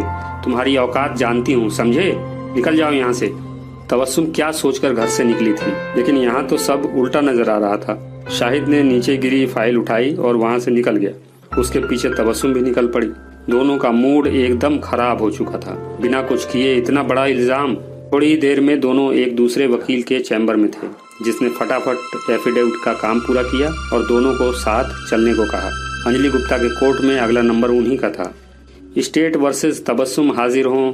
अंजलि गुप्ता ने तबस्सुम के फाइल पर सरसरी नजर डाली और बोली, तबस्सुम तुम ही हो? जी मैम। तुम्हारी वकील नुसरत कहाँ है? मैडम, अब मैं हूँ इनका वकील। अच्छा त्रिपाठी जी, देखिए, इस मामले में जो आपके आरोपी पर केस बना है वो प्रोस्टिट्यूशन का है। आपके मुवक्किल के खिलाफ जो चार्जशीट दाखिल हुई है उसमें CRPC की धारा 482 और 370 के तहत मुकदमा दर्ज हुआ है। IPC की धारा 3, 4, 5 और 7 के तहत भी ये मामला गंभीर है, क्योंकि आपके मुवक्किल को पुलिस ने रंगे हाथों गिरफ्तार किया है। देखिए मैम, मेरी मुवक्किल के खिलाफ जो मामला पुलिस ने बनाया है वो बिल्कुल बेबुनियाद है, क्योंकि वो एक जिम्मेदार नागरिक है जो बैंक में जॉब करती हैं। उनका पिछला ऐसा कोई रिकॉर्ड नहीं रहा जिसमें उन्होंने समाज के खिलाफ कोई गैर जिम्मेदाराना काम किया हो। ये केस उनके खिलाफ एक गहरी साजिश का नतीजा है। ठीक है, अगली तारीख ले लीजिए और उस तारीख को मैं पुलिस को इत्तला देती हूँ कि वे इस मामले में जो गवाह थे कुलसुम बानो और अन्य, उन्हें हाजिर करें। नेक्स्ट, केस की अगली तारीख मिली 12 जनवरी। जितनी खुशी से दोनों कोर्ट के लिए निकले थे उतनी ही उदासी के साथ घर लौट आए। माँ की उदासी के पीछे के पूरे माजरे को साइमा जान चुकी थी। उम्र के 16वें साल में पहुंच चुकी साइमा अब अपनी उम्र से दोगुना समझदार हो चुकी थी। उसे मामले की जानकारी संगीता आंटी से मिल जाती थी। उसे 10 दिसंबर को कोर्ट में जो हुआ संगीता आंटी से ही मालूम हुआ। उसे लगा कि पानी सर से गुजर चुका है। अगर इस मामले की वजह से माँ की नौकरी पर आंच आई तो उसकी माँ ये सदमा बर्दाश्त नहीं कर पाएगी। उसे ही अब कुछ करना होगा। अगर इस मामले की वजह से माँ की नौकरी पर आंच आई तो उसकी माँ ये सदमा बर्दाश्त नहीं कर पाएगी। उसे ही अब कुछ करना होगा। साइमा अपने स्कूल में दूसरी लड़कियों के लिए एक मिसाल थी। सभी टीचर साइमा का उदाहरण अपने स्टूडेंट्स को देते थे। साइमा की क्लास टीचर अनीता अग्रवाल तो साइमा की फैन थी, क्योंकि वो अपनी इस टीचर के सारे मापदंडों पर खरी उतरती थी। चाहे कोई कंपटीशन हो या कोई फंक्शन, साइमा अपने क्लास टीचर का नाम हमेशा रोशन करती थी। साइमा अगले दिन स्कूल पहुंची तो सबसे पहले अपनी class teacher Anita Agarwal ma'am से मिली और उन्हें अपने परिवार की पूरी कहानी सुना डाली। साइमा की बातों को सुनकर अनीता अग्रवाल को हैरानी हुई। साथ ही साइमा का ये रूप देखकर उन्हें एहसास हुआ कि वो केवल स्कूल में ही अव्वल नहीं है, बल्कि जिंदगी के हर पहलू में अव्वल है। एक होनहार स्टूडेंट तो वो पहले थी ही, उससे कहीं ज्यादा एक जिम्मेदार बेटी भी साबित हो रही थी। कौन से कोर्ट में मामला चल रहा है बेटा? 30 हजारी कोर्ट में। अंजलि गुप्ता जज हैं। अरे वाह, क्या बात है, तुमने सही किया जो मुझे खबर दी। अंजलि गुप्ता मेरी समधन है। उनकी बेटी त्रिशला की शादी मेरे लड़के राहुल से हुई है। दोनों इंग्लैंड में सेटल हैं, लेकिन फिलहाल इंडिया में हैं, क्योंकि त्रिशला दूसरी बार प्रेग्नेंट हुई थी, इसलिए डिलीवरी के लिए इंडिया आ गई। अभी कुछ दिन पहले ही उसके लड़की हुई है। मैं इस मामले में उनसे जरूर बात करती हूँ। तुम बिल्कुल टेंशन न लो बेटा, मुझे तुम पर भरोसा है। तुम्हारे जैसी होनहार बेटी की माँ कभी गलत नहीं हो सकती। मैं यकीन से कह सकती हूँ कि ये पूरा मामला झूठा है। तुम अपनी पढ़ाई करो, बाकी मुझ पर छोड़ दो। साइमा स्कूल से जब घर पहुंची तो वो मन ही मन बहुत खुश थी, लेकिन अपनी माँ से कुछ कह नहीं पा रही थी। माँ के सामने वो ज्यादा देर अपनी खुशी छुपा भी तो नहीं पाई। साइमा, क्या बात है, आज बड़ी खुश लग रही हो? तबस्सुम ने पूछा तो वो अपनी माँ के पास जाकर बैठ गई और उसे तसल्ली दिलाया कि माँ, आप चिंता छोड़ दो, सब ठीक हो जाएगा। क्यों, तुझे कोई सपना आया है क्या? मैं बताऊंगी तो तुम्हारे माथे की लकीरें भी मिट जाएंगी। अच्छा, बता तो क्या बात है? मैं तब बताऊंगी जब शाहिद अंकल और संगीता आंटी दोनों को आप यहाँ बुलाओगी। ओके, मैं दोनों को अभी फोन करती हूँ। शाहिद तो जैसे तबस्सुम के फोन का इंतजार ही कर रहा था। वो 2 मिनट में हाजिर हो गया। संगीता ने बताया कि उसे आने में अभी 2 घंटे लगेंगे। तो दोनों की बातचीत का सिलसिला शुरू हुआ, जिसमें अप्रत्यक्ष रूप से साइमा भी शामिल थी। 2 घंटे के अंदर ही संगीता भी आ गई। तुमने जब फोन किया था ना तबस्सुम, तब मैं नुसरत के घर पर बिल्कुल उसके सामने बैठी थी। उसकी आज छुट्टी थी और मैं तो तुम लोगों की मेहरबानी से हमेशा खाली ही रहती हूँ, तो पहुँच गई उसके यहाँ। वैसे बिन बुलाए तो मैं कहीं जाती नहीं, उसी ने बुलाया था। तुम्हें पता है आज वो बहुत गुस्से में है। पता नहीं क्या क्या बका उसने। समझाने का कोई असर नहीं उस पर। उसके तो डीएनए में ही वकालत है जो उस पर हमेशा हावी रहता है। कह रही थी कि तुम दोनों को जेल की सलाखों के पीछे देखना चाहती है, इसलिए वो कल यानी संडे को अंजलि गुप्ता के बंगले पर जा रही है। तुम दोनों के खिलाफ उसके पास कई गवाह हैं और सबूत भी। इस बीच वो कई गवाहों से मिली भी है, जिसमें कोई कुलसुम नाम की औरत भी शामिल है। तभी साइमा चाय के 4 कप लेकर हाजिर हुई। नमस्ते आंटी। नमस्ते बेटा, कैसी हो? पढ़ाई कैसी चल रही है? हाँ, सब ठीक है आंटी। अच्छा, तुम्हारी मम्मी बता रही थी कि मुझे तुम्हारे कहने पर बुलाया गया है। हाँ आंटी, आपको ही नहीं, शाहिद अंकल को भी यहाँ बुलाने को मम्मी से मैंने ही कहा था। अच्छा बताओ क्या बात है? देखो आंटी, मेरी क्लास टीचर हैं अनीता अग्रवाल मैम। मम्मी, याद है आपको मैंने एक दिन उनके बारे में बताया था जब उन्होंने दूसरी शादी की थी। उन्हीं के बेटे राहुल की शादी जज अंजलि गुप्ता की बेटी से हुई है। ये तो बहुत अच्छी बात है, क्यों ना हम उनसे बात करें। मैंने उनसे इस बारे में बात की है आज ही। वो कल ही अपनी समधन से इस सिलसिले में मिलने वाली हैं। ये तो बहुत ही अच्छी बात है, लेकिन कल ही नुसरत भी अंजलि गुप्ता के यहाँ पहुँचेगी, तो क्यों ना कल ही हम सब लोग भी अंजलि गुप्ता जी के यहाँ पहुँचे। इसीलिए मैंने आप दोनों को यहाँ बुलाया है। साइमा की बातों ने तबस्सुम की लगभग सभी चिंताएं मिटा दी। उसे आज साइमा पर गर्व हो रहा था। अब इस चर्चा में साइमा की भागीदारी सबसे अहम हो चुकी थी। महज 16 साल की ये लड़की मामले को सुलझाने में तीनों से कहीं आगे थी। साइमा ने मम्मी का फोन उठाया और उसने अपनी मैम को फोन लगा दिया। Ma'am good evening. कैसी हो साइमा बेटा? मैं ठीक हूँ। मैं कल सुबह ही जाऊंगी। जस्टिस अंजलि गुप्ता जी से मेरी बात हो गई है। मैम कल वहाँ नुसरत आंटी भी पहुँचेंगी। तुम्हें किसने बताया? सुनीता आंटी ने, जो इस समय मेरे घर आई हुई हैं। मैं कह रही हूँ कि क्यों ना कल हम लोग भी अंजलि गुप्ता मैम के यहाँ पहुँचे। ये तो और भी अच्छी बात है। तो ठीक है, सुबह 10 बजे सभी वहीं मिलते हैं। अगले दिन सुबह से ही कई जगहों पर एक साथ तैयारी चल रही थी। सभी का बस एक ही टारगेट था, जज अंजलि गुप्ता का घर। 10 बजे तक अंजलि गुप्ता के घर का ड्राइंग रूम खचाखच भर चुका था। आज एक कचहरी अंजलि गुप्ता के घर पर ही लगी थी, जिसमें मुजरिम, गवाह, जज, वकील और दर्शक सब शामिल थे। यहाँ तबस्सुम और शाहिद के ऑफिस से भी कई लोग आए थे। तो मौलाना असगर अली साहब भी थे, जो शाहिद के चचा लगते थे, और शाहिद और नुसरत के बीच हुए 3 तलाक के गवाह भी थे। साथ ही इस बैठक में कुलसुम आपा के साथ वे औरतें भी आई थीं, जो तबस्सुम के साथ मारपीट में शामिल थीं। लेकिन उन्हें किसने बुलाया था पता नहीं। शायद उन्हें नुसरत लेकर पहुंची होगी। इस भीड़ में शामिल कुछ लोग एक दूसरे को पहली बार ही देख रहे थे। अंजलि गुप्ता की बेटी त्रिशला और अनीता मैम का बेटा राहुल भी इस कचहरी का हिस्सा थे। त्रिशला के गोद में उसकी 1 महीने की बच्ची थी और बगल में उसका 2.5 साल का बेटा था। मामला शुरू हुआ। अंजलि गुप्ता के सामने जो वकील थी, उसके खून में ही वकालत था। अंजलि गुप्ता ने अपनी कोर्ट में नुसरत के जलवे देखे थे। उसके सामने अच्छे अच्छे वकील भी ज्यादा देर नहीं टिक पाते थे। नुसरत खड़ी हुई और बोली, मैडम सारा मामला एकदम साफ है। मैं मानती हूँ कि आपकी कोर्ट में जो मामला दायर हुआ है उसमें प्रोस्टिट्यूशन की बात है, जो कि गलत है। ये मामला वेश्यावृत्ति का नहीं है, बल्कि उससे भी कहीं ज्यादा घिनौना है। कई औरतें मजबूरी में प्रोस्टिट्यूशन का रास्ता अख्तियार करती हैं, जो गलत है, लेकिन उनके हालात उनसे ऐसा काम करवाते हैं। इसलिए वो काम गलत होते हुए भी घिनौना नहीं है। लेकिन कुछ काम समाज की तमाम मर्यादाओं को ताक पर रखकर महज अय्याशी के लिए किए जाते हैं। इसलिए ये काम मेरी नज़र में सबसे घिनौना काम है। ऐसा ही घिनौना काम ये दोनों पिछले कई सालों से करते आ रहे थे, लेकिन पाप ज्यादा दिनों तक छुपता नहीं है। एक दिन रंगे हाथ पकड़े गए। मैम, ये दोनों मेरी नज़र में समाज के गुनहगार हैं। मैं इन दोनों को सलाखों के पीछे देखना चाहती हूँ। बस आपको और सच जानना है तो यहाँ कुलसुम बहन आई हुई हैं। उनके साथ कुछ और औरतें भी हैं, जिन्होंने इस तबस्सुम और इसके आशिक की सारी करतूतों को अपनी आंखों से देखा है। इनसे पूछ लीजिए, मुझे और कुछ नहीं कहना है। कुलसुम कौन है? खड़ी हुई है। जी मैं हूँ। तुमने उस दिन अपनी आंखों से क्या देखा था? जी ये दोनों न जाने कब से घर के कमरे में बंद थे। मैं उस आदमी को दोष नहीं दूंगी, बल्कि सारा दोष इस औरत का है, जो लाज शर्म बेच चुकी थी। इसके आशिक की मोटरसाइकिल इसके दरवाजे पर खड़ी थी। इसकी इस हिमाकत को देखकर पूरा मोहल्ला हैरान था। हमारे घर भी जवान बच्चियां हैं मैडम, उन पर क्या असर होता। इसलिए कुछ औरतों ने हिम्मत की और हम सब इसके दरवाजे पर पहुंचे। इसी ने दरवाजा खोला। वो तो खैर था कि इसने कपड़े पहन लिए थे, क्योंकि बच्चे भी तो पहुंचने वाले थे इसके। सुन लिया मैडम? नुसरत जोश में खड़ी हुई ही थी कि अंजलि गुप्ता ने उससे कहा, नुसरत प्लीज अभी बैठ जाओ। जज साहिबा ने कुलसुम से दोबारा सवाल किया, अच्छा ठीक है, ये बताओ कि उस दिन के अलावा तुमने और कितनी बार तबस्सुम के घर के बाहर शाहिद की मोटरसाइकिल को खड़ा पाया था? अरे मैम, जरूरी थोड़ी ही है कि उसका यार हमेशा मोटरसाइकिल से ही आता। सवाल का सीधा जवाब दो कुलसुम। तबस्सुम के घर के आगे शाहिद की मोटरसाइकिल तुमने और कितनी बार देखा था? बस उसी दिन। और किसी ने देखा हो तो बताए। मामला ऐसा नहीं है नुसरत, जैसा तुम समझ रही हो।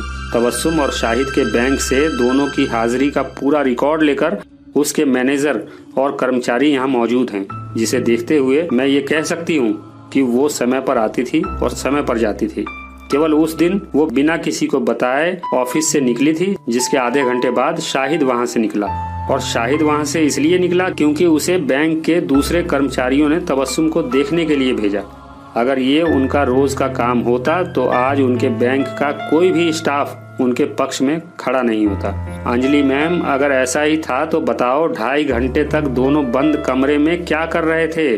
सिर दर्द की वो कौन सी दवा थी जो 2.5 घंटे तक हजम नहीं हुई थी?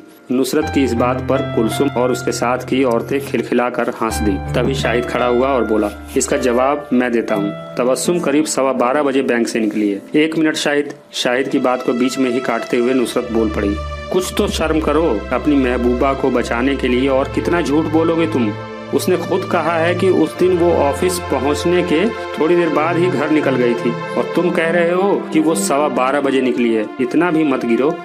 तभी जज साहिबा बोल पड़ी, नुसरत प्लीज तुम शांत हो जाओ। याद रखो कि ये तुम्हारा कोर्ट नहीं है, मेरा घर है। अंजलि मैम की बातों में इस बार गुस्सा झलक रहा था। अपनी बात पूरी करो शाहिद। हाँ तो मैम, मैं कह रहा था कि उस दिन तबस्सुम करीब 12:15 बजे बैंक से निकली थी। मैं इस बात को साबित कर दूंगा। तबस्सुम ने अपने केबिन से 12:05 पर बैंक के पियोन दर्शन को चिल्ड कॉफी के लिए फोन किया था, जिसका रिकॉर्ड आप चेक कर सकते हैं। करीब 10 मिनट लगे होंगे दर्शन को कॉफी लेकर आने में। इस बात से ये साबित होता है कि 12:15 बजे तक तबस्सुम बैंक के अंदर थी। अब उसके जाने के करीब आधे घंटे बाद मुझे पता चला कि तबस्सुम घर चली गई, यानी 12:45 बजे तक मैं भी बैंक में ही था। जब मेरे फोन से तबस्सुम ने फोन रिसीव नहीं किया तो मैंने बैंक के फोन से उसे कई बार कॉल मिलाया। बैंक के फोन से आखिरी कॉल तबस्सुम को मैंने 12:51 पर किया है। आप रिकॉर्ड चेक कर सकते हैं। उसके बाद भी मैं करीब 10 मिनट तक बैंक में मौजूद रहा, क्योंकि इस बीच मैं उसके घर का एड्रेस ढूंढ रहा था। स्टाफ के कहने पर करीब 1:15 बजे मैं तबस्सुम के घर की ओर रवाना हुआ, लेकिन पीपल चौक पर पहुंचकर मैं रास्ता भटक गया और जल्दबाजी में करीब 5 किलोमीटर दूर चला गया। करीब 2 बजे मैं तबस्सुम के घर पहुंचा। मैं तबस्सुम के घर पहुंचा, थोड़ी देर बातचीत हुई कि वो चाय बनाने चली गई और इसी बीच ये सारा तमाशा हो गया। शाहिद की बात खत्म होने के बाद भी नुसरत की ओर से कोई प्रतिक्रिया नहीं हुई तो अंजलि मैम ने नुसरत से कहा, देखो नुसरत, गलतफहमियां इंसान को तबाह कर देती हैं। गुस्सा थूक दो, इनमें कोई गलत नहीं है। हाँ, ये दोनों गलतफहमी का शिकार जरूर हुए हैं। मैडम, मैं कभी गलतफहमी नहीं पालती। मैंने तो इन दोनों को रंगरलियां मनाते अपनी आंखों से देखा है। गाड़ी में दोनों एक दूजे में ऐसे मस्त थे जैसे इनके अलावा दुनिया में और कोई था ही नहीं। शाहिद समझ चुका था कि वो किस दिन की बात कर रही है, क्योंकि उसकी कार में तबस्सुम बस एक ही बार बैठी थी, वो भी कोर्ट जाते समय, यानी 10 दिसंबर को। शाहिद जवाब देने के लिए खड़ा हुआ ही था कि संगीता खड़ी हुई और बोली, देखो नुसरत, एक गलतफहमी शाहिद को हुई थी जब उसने कार में तुम्हें और राहुल को हंसते मुस्कुराते एक साथ देखा था। ठीक वैसी ही गलतफहमी तुम्हें हुई जब तुमने शाहिद और तबस्सुम को कार में हंसते मुस्कुराते देखा। तुम दोनों मियाँ बीवी में कोई अंतर नहीं है, दोनों बिल्कुल एक जैसे ही पागल हो और दोनों अपने अपने पागलपन में इतने सारे लोगों को पागल बना रहे हो। संगीता की इस बात पर इस बार ऐसा कोई नहीं था जो ना हंसा हो। शाहिद खड़ा हुआ और बोला, आज यहाँ मैं सबके सामने अपनी गलती स्वीकार करता हूँ कि नुसरत के मामले में मैं गलत था। मुझे अपनी गलती का एहसास है, इसके लिए मैं नुसरत से माफी मांगता हूँ। नुसरत, हो सके तो मुझे माफ कर दो। नुसरत का गुस्सा गायब हो चुका था, लेकिन अभी भी उसकी शंका बाकी थी। वो बोली, अगर तबस्सुम के साथ तुम्हारा कोई चक्कर नहीं है तो तुमने उसे अपने इतने करीब कैसे बसा दिया? नुसरत, देखो, तुम्हारे जाने के बाद और तुम्हारी ओर से सभी दरवाजे बंद हो जाने के बाद मेरी जिंदगी में कोई खुशी बाकी नहीं रह गई थी। मैं हताश होकर बहुत ज्यादा शराब पीने लगा। इसी बीच मेरा तबादला त्रिलोकपुरी शाखा में हो गया, जहाँ मुझे तबस्सुम मिली, जिसने एक झटके में मुझे शराब से दूर कर दिया। मैं शराब को छोड़कर तबस्सुम का आदी हो गया। उसे देखे बिना मुझे कुछ भी अच्छा नहीं लगता था। जो सच है वो आज मैं सबके सामने कह रहा हूँ। मैंने उसे रोज लिफ्ट देना शुरू किया, लेकिन ये प्यार आज तक एक तरफा ही रहा। उसने कभी भी मेरी मोहब्बत का जवाब मोहब्बत से नहीं दिया, जिससे मैं उसके और करीब होता गया। वो उस मोहल्ले से परेशान थी। ये मेरे लिए एक मौका था कि उसे और करीब लाकर हमेशा के लिए नजरों के सामने बसा लूं। वो मेरे करीब तो बस गई, लेकिन मैं उसके दिल के करीब कभी न बस सका। यही मेरा गुनाह है। मैं अपने इस गुनाह को स्वीकार करता हूँ। शाहिद की बात सुनकर साइमा खड़ी हुई और बोली, मैं साइमा तबस्सुम जी की बेटी हूँ और कुछ कहना चाहती हूँ। बोलो साइमा। मेरी माँ को मुझसे ज्यादा यहाँ कोई नहीं जानता, इसलिए मैं कह रही हूँ कि शाहिद अंकल ने जो भी अभी कहा वो 100% सही है।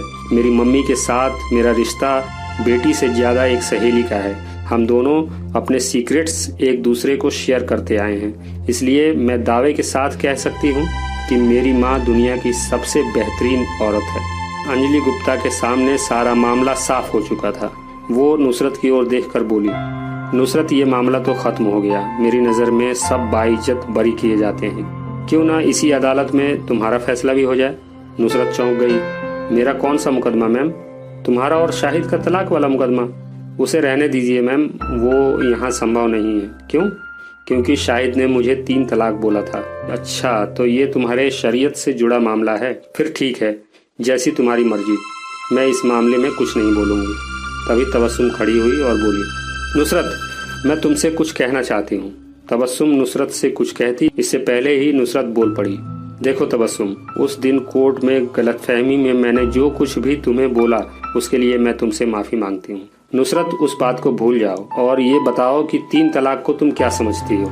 3 तलाक के बाद इद्दत की मुद्दत गुजारनी पड़ती है, ये तुमसे किसने कहा? ऐसा शरीयत में लिखा हुआ है। शरीयत क्या है? इस्लाम का कानून। इस्लाम क्या है? ये तुम कैसे सवाल पूछ रही हो तबस्सुम? जो मैं पूछ रही हूँ उसका सीधा जवाब दो। इस्लाम क्या है? मोमिन का धर्म। मोमिन कौन है? जो इस्लाम के अकीदों पर अमल करता है। तुम इस्लाम के अकीदों को फॉलो करती हो? फॉलो नहीं करती, लेकिन मानती तो हूँ ना। कितना मानती हो? जितना जानती हूँ उतना मानती हूँ। तो क्या तुम जानती हो इस्लाम में एक औरत की औकात क्या है? अब नुसरत खामोश थी और तबस्सुम दहाड़ रही थी। सभी धर्मों का इतिहास उठाकर देखोगी तो मालूम होगा कि वहाँ औरतों की औकात पैर की जूती बराबर भी नहीं है, क्योंकि इन मजहबों की शुरुआत मर्दवादी सोच पर आधारित है। इसलिए हमें इन मर्दवादी मजहबों की दकियानूसी सोच को पैरों तले कुचलते हुए आगे बढ़ना चाहिए। इन्हें ढोते हुए अपनी जिंदगी तबाह करने में कोई समझदारी नहीं है नुसरत। 3 तलाक 3 शब्द ही तो हैं। यूं समझो कि गुस्से में शाहिद ने तुम्हें 3 बार गाली बकी, जिसके लिए वो तुमसे 300 बार माफी मांग चुका है। बस खत्म करो ये झगड़ा यार, और इसी अदालत में शाहिद को इस मुकदमे से भी बाइज्जत बरी कर दो। नुसरत के दिमाग में जो मजहबी वायरस वर्षों से घर बनाए हुए था, उसे तबस्सुम ने एक झटके में गायब कर दिया था। अब उसे शाहिद में वो पुराना शाहिद दिखाई देने लगा था जिससे कभी वो बेपनाह मोहब्बत करती थी। तो वो थोड़ी देर खड़ी रही, फिर अचानक उठी और भरी महफिल में चलकर शाहिद के करीब पहुंची और उसे पकड़कर फफक फफक कर रोने लगी। अंजलि गुप्ता की इस अदालत में आज 2 संगीन मुकदमों का फैसला हो चुका था। कई आरोपी बाइज्जत बरी हो चुके थे। एक साथ कई मुरझाए चेहरे खिल उठे थे। जज, मुजरिम, वकील और गवाह सब खुशी से झूम उठे थे। लेकिन कोने में एक आदमी था जिसे इस मुकदमे से शिकायत थी। वो थे मौलाना असगर अली साहब, जो गुस्से में तमतमाया हुआ चेहरा लिए चुपके से वहां से निकलने की फिराक में थे, क्योंकि उनकी आंखों के सामने औरतों की जूतियों के नीचे उनका शरीयत कुचला जा रहा था। अगर आप मेरे विचारों से सहमति रखते हैं तो मुझे इस नंबर पर आर्थिक सहयोग भेज सकते हैं। मुझे आपके सपोर्ट की ज़रूरत है। इंसानियत जिंदाबाद।